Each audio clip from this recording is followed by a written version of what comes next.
Welcome everyone back to Weekly Weather Update, and in today's video we're going to have a look at the latest from the GFS, the GM, the ECMWF, the GFS and ECMWF Ensembles, and then we'll have a look at the UK Met Office 5-day precipitation temperature, and we'll also have a look at the weather warnings as we do have a yellow warning in force for fog tonight into tomorrow. Now this week, it's going to still be a pretty chilly week, and we're going to be seeing quite a potent northerly snap through Thursday, arriving in the north on Wednesday. Many areas seeing it on Thursday, eventually clearing through Friday. It's going to be quite brief. It is just a bit of a northerly shot.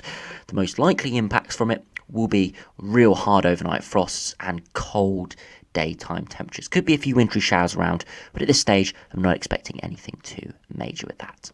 So do remember, if you enjoyed my videos, make sure to like and subscribe, and remember to follow me on Twitter as well. The link's in description, and also check out channel membership, of course, getting early access to the podcast and other perks as well.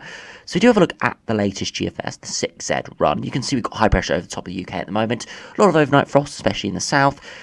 Average highs, where I am in London today, we had a hard overnight frost, but in the day it's actually been pretty pleasant. Temperatures have actually exceeded where I anticipated. It's actually got up to around 8 or 9 degrees instead of the sort of the 6 or 7 degrees that computer models were showing, and that's simply because of the sun. We have very minimal cloud today, so it's been really quite a beautiful day, proper sort of wintry day that I think everybody would enjoy. Now it's going to be continuing over the next week or two. A lot of high pressure around. Of course, there will be subtle changes here and there. Of course, having a northerly wind this week, and there will be times where we have more cloud and more wind as well, as high pressure does sort of break down and redevelop. So if we do go through the GFS, you can see high pressure just over the top of the UK at the moment, and it slowly does sort of move away as we head through Wednesday. And through Wednesday, you're seeing that northerly wind pushes through all areas through Wednesday evening into Thursday, and then we're all in the air mass through Thursday for eventually the high pressure just topple over and it goes away. So very, very, very quick northerly shot, and you can see it developing here. There's real cold air coming out of Greenland, seeing about -8 degrees at 850 HPA for many areas, getting down to -10 for a few areas across Scotland and northeast England. Really quite chilly air mass, and it does spread through quickly. Again, hard overnight frost through Wednesday and Thursday. Could be a few wintry showers in the north and the east as well on those days. So we'll have to have a look at that at the end of the video. Not expecting anything too major, but could be very cold overnight and even daytime temperatures. And of course, a few wintry showers. Now, beyond that, the high pressure does topple and we go back into a milder air mass. But of course, under that, we'll still see an inversion. So in the south, we'll still be seeing chilly days and very cold nights. And beyond that, high pressure just sticks around. Now, the GFS run does something really weird in the longer term. It very much goes sort of for a scenario none of the ensemble members are showing it, or at least at this time frame. It goes really quite cold, especially in around day 10. So you can see actually in around 7 days time we start to pull in a really potent northerly wind, really cold. None of the other models are showing this, and none of the ensembles are showing this. As we'll see with the ensemble chart at the end of the video, it really does stick out. And it just stays cold. Even around day 10, we stay in this cold air mass, start to develop a bit of an easterly wind before it does topple over briefly for a few days before we go back into another quite cold easterly wind, especially for the southern half of the country. And we stay really quite chilly from the GFS. That would be proper wintry. I mean, we would see some snow around with that. Maybe not substantial snow for some areas, but for a few. And very, very cold conditions as well, with sort of consecutive frost for a good week or two, and yeah, really cold daytime temperatures. That would set up a really cold last 10 days of January. So very interesting seeing the GFS run go for that. As I said, it's got no support, so I'm not going to say anything about it at this stage. It's just one scenario, but yeah, very interesting. The GFS Operational Run is going for that, because of course the Operational Run is run at higher resolution, so it should generally be more correct than the ensemble members. It should catch on to things a little bit earlier. It should model things better. But this is so far away from the ensembles, as we'll have a look at the end of the video, that yeah, I don't really know what's got on for this run.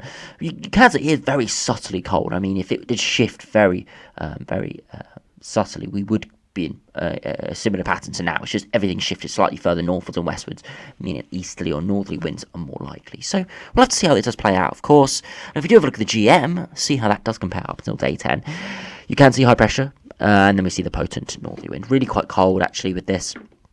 really quite chilly air. If we have a look at the temperature deviation, you can see really quite cold air does push through for a time. And again, if we do have a look at the GFS run, have a look at that temperature deviation as well. Really quite cold pushing through, especially down the eastern half of the country. But pretty much all areas going to a colder air mass. But as I said, it does move through very quickly. And if we do continue through the GEM run, you see high pressure just topples over, and we stay under high pressure. And we actually, towards the end of the run, see that high pressure try to move northwards. A very interesting pattern from this GEM run. Not showing anything crazy in terms of colder weather, but it starts to show some interesting signs with the jet stream sort of diverging around the UK. This could be a pattern that leads to some blocking and maybe colder conditions, because if we do have a look here, you can see low pressure systems. Some are going to the south. You see this low pressure system is diving southwards, stretching from Greenland. You see another cut-off low down towards Spain and Portugal. You see more low pressure systems going over, and that's sort of where we get split in the jet stream around an area of high pressure, and that normally means it's going to be sticking around because the jet stream is getting properly pushed away. And we do have quite cold air to our east, so if it did start to strengthen and stick to our north, we could be going colder. But once again, it's just an interesting pattern at day 10, not really anything substantially cold. So we'll have to keep an eye on it. Of course, it is one run, but of course there are some hints of something potentially colder towards the end of January. But of course, there's a lot of uncertainty, and as we have a look at the ensembles, a lot of scatter, and nothing really is guaranteed at this stage.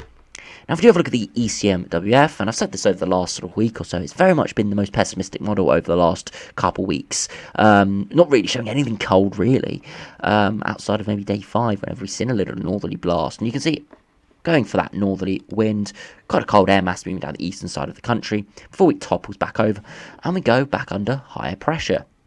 Definitely not getting that high pressure as dominant as the other runs are showing. You can see it does stay over the top of the UK, but it's getting shunted away in the north by low pressure systems. This is very much more of a westerly zonal wind, but being blocked out by the higher pressure. So keeping it pretty chilly in the south under an inversion, but further northwards, even though the upper air temperatures are a little bit colder, can actually be milder towards the surface, simply because we're seeing more mixing of air and more rain, wind coming in off of the Atlantic. So yeah, we'll have to see, of course, how this will play out. You can see at day 10, all of the runs have different scenarios, and it's just the uncertainty we've had for quite a while now.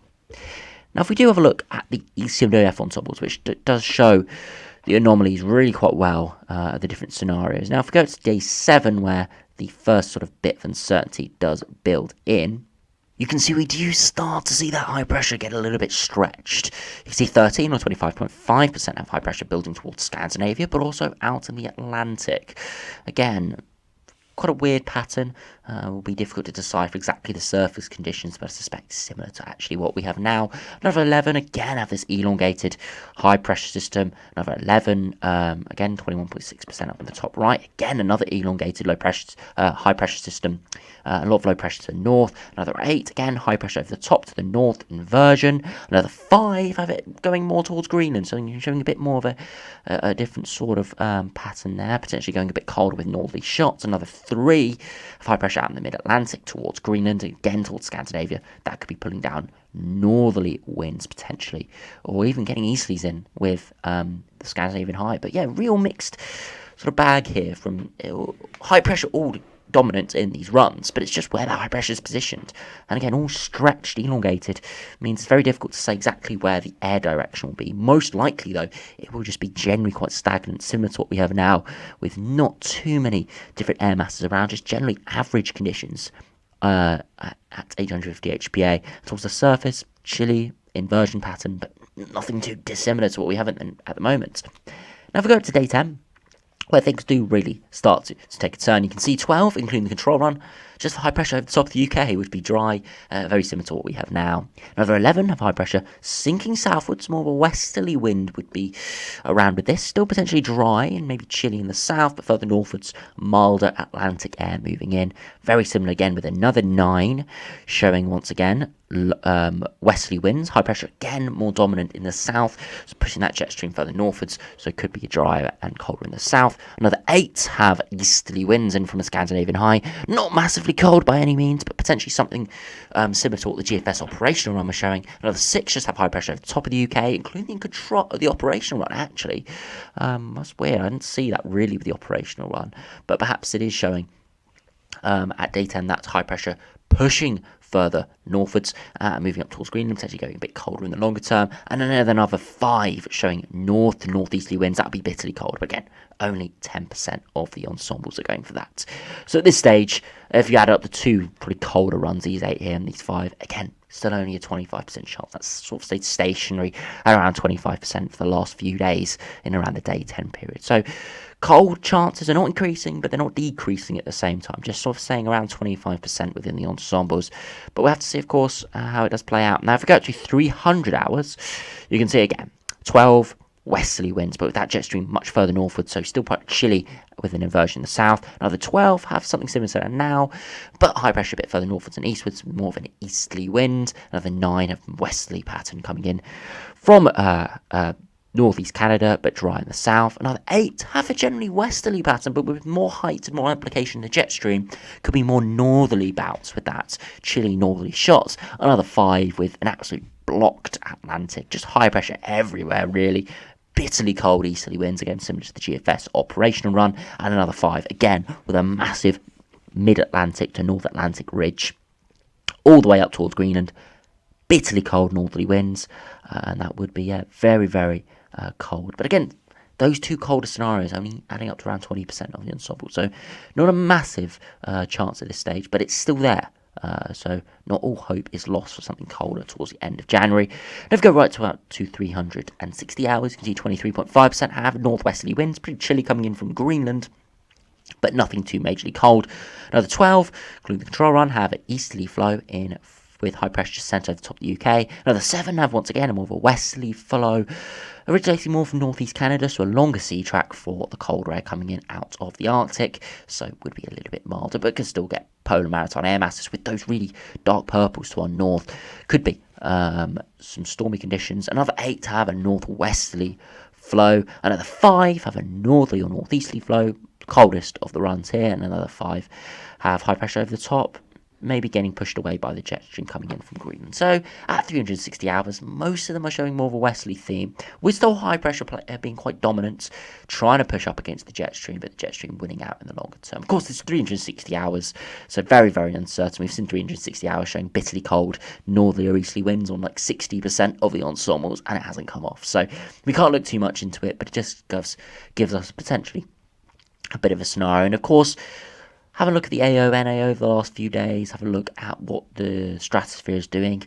A westerly theme isn't too out of the ordinary, really, with the drivers that we are seeing potentially at this stage, with strong stratospheric polar vortex. Westerly winds could be very much an option over the next few weeks, but of course, it's no guarantee. We'll have to see how it does play out. Now, if we look at the GFS Ensembles, you can see around average, looking at Germany, not got the London charts up. So if you do have a look at London for the 6Z run, you can see pretty mild at the moment, around 5 degrees at of KHPA, but of course in the south and across many central areas, a bit of an inversion. So you're going to see colder conditions. Then we see that northerly shot, really cold air pushing through for about 2 days. We're getting to see a sort of a 10 to 15 degree cold front push through, getting out to maybe -7, -8 degrees, some even going out to -10 degrees at of THPA. All ensemble members are going cold, so it's pretty much guaranteed now. No one can say this northerly shot isn't coming. I've been holding off and saying it's guaranteed to come because I know we've had a lot of flips recently, but now with 3-4 days out, it's looking very, very likely that we're going to be seeing this northerly shot. Beyond that, temperatures do rise to around or above average, but once again, it's under high pressure, so surface conditions will still be quite chilly. You can see the operational run, as I said earlier, real big outlier, a good 5 or 10 degrees colder than the majority of the ensemble members. Again, others go much colder in around the last sort of 5 days of January, which we have seen a bit of a trend for, but there's not loads of them. There's maybe a quarter of them, 25%, and then in the longer term, temperatures stay around or below average. But again, a lot of scatter, nothing too definitive. Some precipitation signals picking up, but nothing crazy at this stage. So those westerly scenarios we saw in the ECMWF Ensembles are definitely within GFS Ensembles, but not dominating by any means, like they perhaps were on the ECMWF Ensembles, with not too many precipitation spikes. If you look at new snow depth, you can see very little. So generally only really eastern and northern coastal areas will be seeing any snow, and it will be pretty limited as we are generally still under higher pressure. If we've got 2 metre temperatures, you can see pretty chilly over the next week or so, really only when these are reliable, around 6-7 degree highs max, few areas seeing lower than that. And of course Thursday, Friday this week, highs around 3 to 5 degrees, really quite cold, and overnight we're getting down to -3, -4 degrees in a few areas. And of course, sea level pressure, generally higher pressure, some going lower pressure towards the last 5 or 6 days of January, but the majority are staying quite in the high pressure range over the next couple of weeks.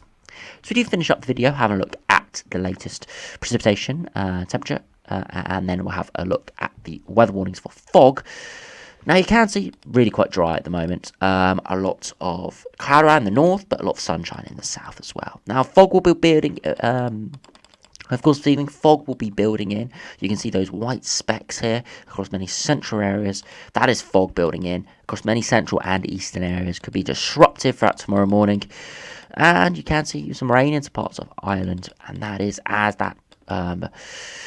a bit of precipitation moves into the north, and we see that weather front push southwards through Wednesday, sort of petering away in the south. And you can see a few wintry showers coming into the north and potentially down the east coast as well. A few showers coming in through Wednesday evening to Thursday, not coming too far inland, but East Anglia could see some winteriness. Will be a bit of a lamppost watching, really. Maybe a few flakes, but nothing too substantial at this stage. And then generally things quite bright, a lot of sunshine around through Thursday and even into Friday before more cloud does build in through Friday afternoon into the evening as we see high pressure topple and some milder air push in. Now if we do have a look at those max temperatures, you can see earlier this morning really chilly, especially across parts of Ireland and southern England and parts of Wales as well. Of course, today we saw temperatures rise to around 6, 7, 8 degrees, a bit warmer where I am, about 9 or 10 degrees, so pretty decent in the sunshine, but nowhere really particularly mild, but no one really cold either. Of course, the evening temperatures will drop away very quickly once again. By midnight, many areas across central England down to around freezing or 1 degree. And early tomorrow morning, we're going to be seeing temperatures once again -1, -2, -3 degrees. Again, will vary quite substantially depending on fog amounts, cloud amounts, which should be limited, but it could keep those temperatures up. And of course, urban areas will be slightly milder. And through tomorrow, under those fog patches, temperatures will be around 2 or 3 degrees potentially. But elsewhere, 6, 7, 8 degrees. So not too bad. Through Tuesday evening, again, really nothing too crazy. Again, could be some colder conditions, but not as much of a widespread frost in the south. We do have a bit more cloud around. But in the north, you can see that much colder air starting to push in.